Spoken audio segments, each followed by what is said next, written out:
تزکیہ نفس کا ذریعہ یہ قرآن ہے.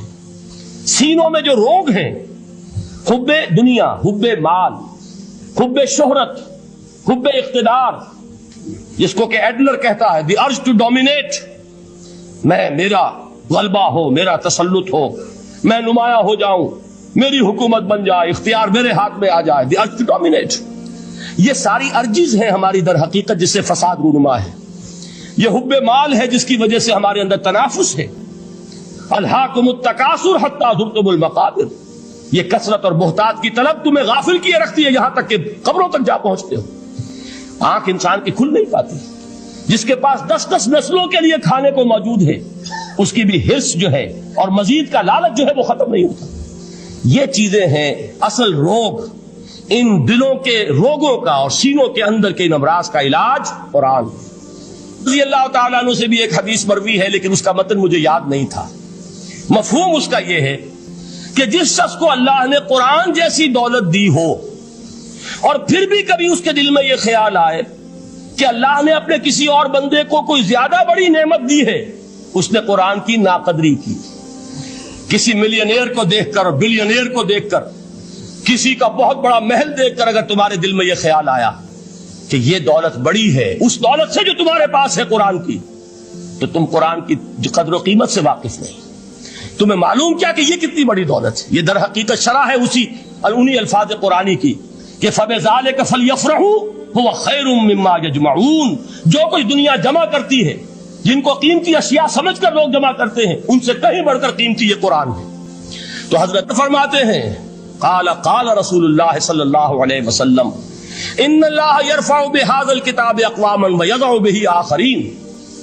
اللہ اب اس کتاب کے ذریعے قوموں کو اٹھائے گا اور اسی کو ترک کرنے کے باعث رسوا کر دے. یہ ہے اب ابد الآباد تک کے لیے، خاص طور پر مسلمانوں کے لیے اللہ تعالیٰ کا یہ قانون. اس کتاب کو لے کر اٹھیں گے سربلند ہوں گے، اس کتاب کو پیٹھ دکھائیں گے ذلیل کر دیے جائیں. یہ گویا کہ امت مسلمہ کی قسمت جو ہے وہ تلے گی اس کتاب کی میزان میں. اسی میں طے ہوگا کہ ان کے لیے عروج ہو یا زوال ہو.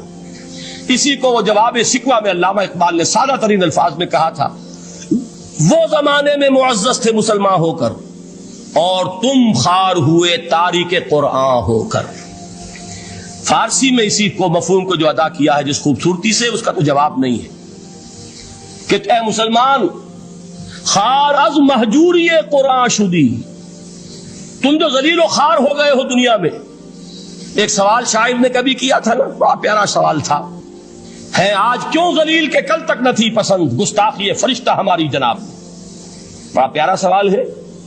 جواب علامہ اقبال دے رہے ہیں، خار از مہجوری قرآن شدی، قرآن سے لا تعلق ہونے کی بنیاد پر تم ذلیل و رسوا ہوئے. شکوہ سنجے گردش دوراں شدی، گردش دوراں اور گردش فلک اور فلک ناہنجار اور فلک کج رفتار، اس کو خامخواہ گالیاں دے رہے ہو، اس کا خامخواہ شکوہ کر رہے ہو، شکایت کر رہے ہو. یہ تو اے باد صبائی ہما آوردہ تست، یہ تمہارے اپنے کرتوتوں کی صدا ہے جو تمہیں مل رہی ہے. تم نے قرآن کو پیٹھ دکھائی، تم ذلیل و رسوا کر دیے. خار از مہجوری قرآن شدی، شکوہ سنجے گردش دوراں شدی، اے چو شبنم بر زمیں افتندئی در بغل داری کتاب زندئی. اے وہ قوم جو شبنم کی طرح زمین پر پڑی ہے، اغیار اسے پاؤں تلے روند رہے ہیں. جیسے آپ صبح کو سیر کرنے نکلتے ہیں، سبزے پر پڑی ہوئی شبنم، اسے آپ روندتے ہیں اپنے قدموں تلے.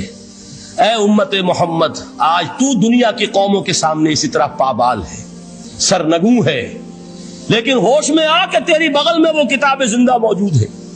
وہ کتاب زندہ جس نے کہ دنیا میں یہی جزیرہ نما عرب، وحشی لوگوں کا مسکن، نہ یہاں علم، نہ یہاں تمدن، نہ یہاں تہذیب، نہ یہاں تنظیم، کوئی ڈسپلن نہیں، کوئی حکومت نہیں، کوئی تہذیب نہیں، کچھ نہیں، تاریکیاں ہی تاریکیاں. یہی کتاب تھی جس نے اسے منور کیا. یہی کتاب تھی جس نے دنیا کا امام بنایا.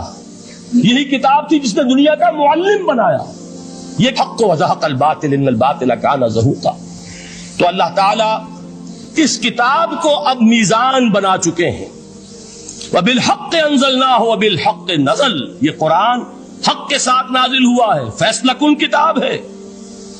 انہو لقول فصل وما هو بالحزل، یہ قول فصل ہے، حزل نہیں ہے، کسی شاعر کی شاعری نہیں ہے کہ آپ نے تحسین کی تو کیا اور نہ کی تو کیا. یہ کتاب وہ ہے کہ اگر مانو گے تو مہو پرویں کا امیر بنو گے، اور اگر اس کو پیٹھ دکھائے رکھو گے جیسے دکھائی تم نے تو ذلیل کر دیے جاؤ گے، رسوا کر دیے جاؤ گے، جیسے کہ آج کم سے کم 300 برس سے پوری دنیا میں مسلمان ذلیل اور خوار ہیں. آخری الفاظ کیا ہیں؟ من قال بہی صدقہ، جس نے اس قرآن کی بنیاد پر کوئی بات کہی اس نے سچ کہا. ومن حکم بہی عدل، جس نے اس قرآن کی بنیاد پر کوئی فیصلہ کیا اس نے عدل کیا. ومن عمل بہی اجرا، اور جس نے اس پر عمل کیا اس کا اجر محفوظ. اور آخری ٹکڑا ومن دعا الیہ ہدی الی صراط مستقیم، جو اس کی طرف بلائے گا، اس قرآن کی طرف، کسی اور کو ہدایت ہو نہ ہو اس کی ہدایت گارنٹیڈ ہے. ہدی الی صراط مستقیم، یہ ماضی مجہول وہ ہے جو کوئی شے ہو چکی، جو اس قرآن کی طرف لوگوں کو بلائے گا اسے تو ہدایت نصیب ہو گئی صراط مستقیم کی طرف.